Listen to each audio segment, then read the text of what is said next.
N'oublions pas que nous sommes en altitude et sommes dans la réalité du climat de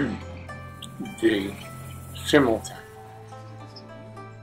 Voilà, ça nous apprête dans le magasin. L'unique magasin dans la ville la plus haute du monde, 4900 mètres. Ce n'est pas l'heure, mais ce qui prouve même à cette altitude que l'on peut se restaurer. Les plats sont toujours prêts et semblent être toujours du prêt. Et cet enfant mange très bien à la mode chinoise. Nous reprenons la route.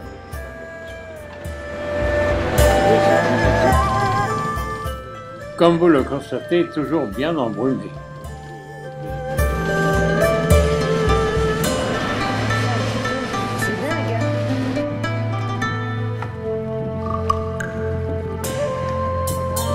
Sans oublier les châtaignes, et nous sommes à 5300 mètres d'altitude.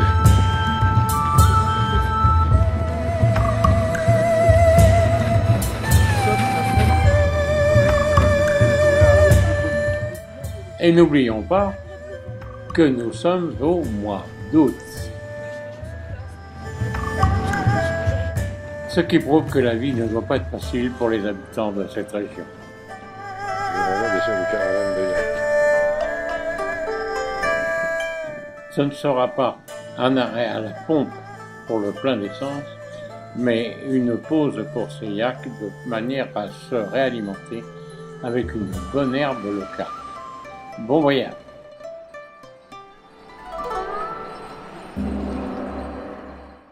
Comme vous pouvez en juger, vraiment en Occident on est gâté quand on voit la pénibilité de ces gens pour vivre, pour survivre, pour manger. 3638. Et nous sommes à 3638 km de Pékin. N'oublions pas, dans les parties les plus hautes de la planète. Maintenant, regardons un peu les routes. Et le point haut où les Tibétains, les pèlerins, viennent lancer des offrandes par les fenêtres des voitures, des autobus ou des camions.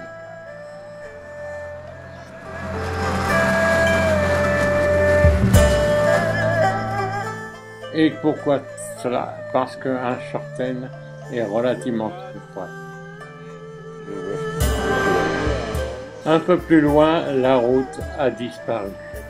Il faut traverser la rivière, emprunter certains moyens difficiles. Malheureusement, quelques camions restent sur place, comme vous pouvez en juger.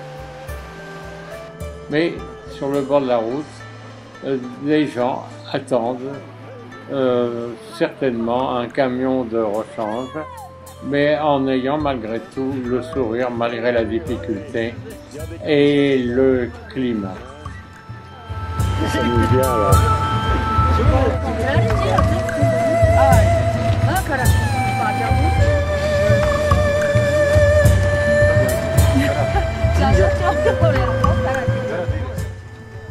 Et comme vous pouvez en juger, cette femme ne perd pas son temps, puisque, obligée de s'arrêter, et bien dans le fond de sa poche, elle a de quoi filer.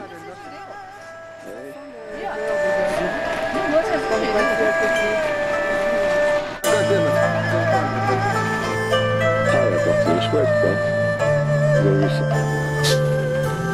Le chauffeur a l'air bien sympathique. Oh, oh.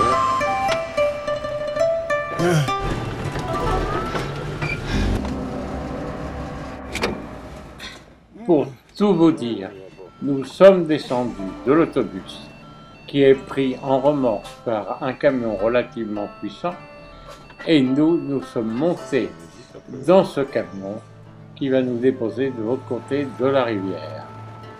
Vous allez juger et voir comment ça se passe sous vos yeux et la transaction de redescendre du camion pour remonter dans l'autobus.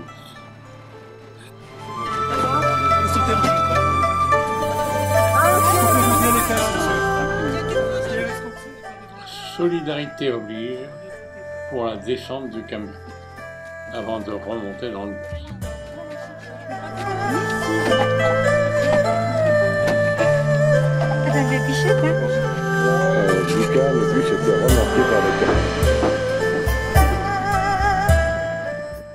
Après ce passage difficile, eh ben, nous reprenons la route, mais le climat a l'air de s'être un petit peu amélioré.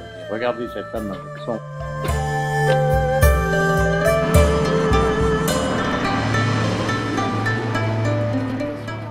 À quelques distances, nous allons nous arrêter dans un village parce que nous sommes en fin de matinée et que l'heure du casse-croûte approche.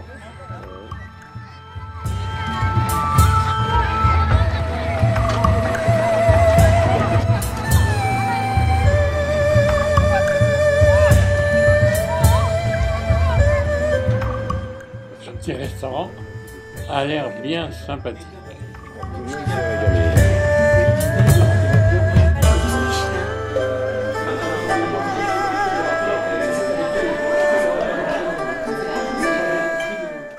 En cuisine chinoise, tous les plats sont au milieu, à vous de vous servir. Nous ne comptons pas le nombre de plats parce qu'il y en a une quantité. 91 km de Pékin sur le National 109, on découvre des villages dans le Tibet, tout à fait pittoresques pour nous Européens. Sur le haut des murettes, on aperçoit de la housse de yak en train de sécher.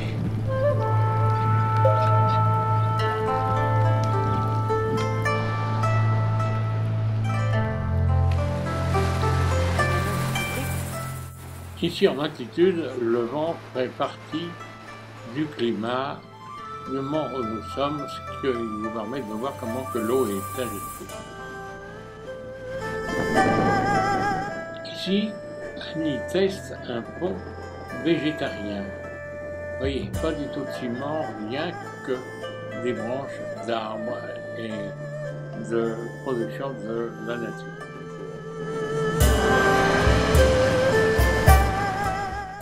La route a été ou n'est plus du tout goudronnée. Mais avant d'arriver à Lhasa, voici encore un troupeau de yak. Nous sommes accompagnés avec notre guide à lunettes et notre chauffeur derrière en casquette. Arrivé à Lhasa, notre première vision sera pour le Posada, ancienne résidence du Dalai Lama.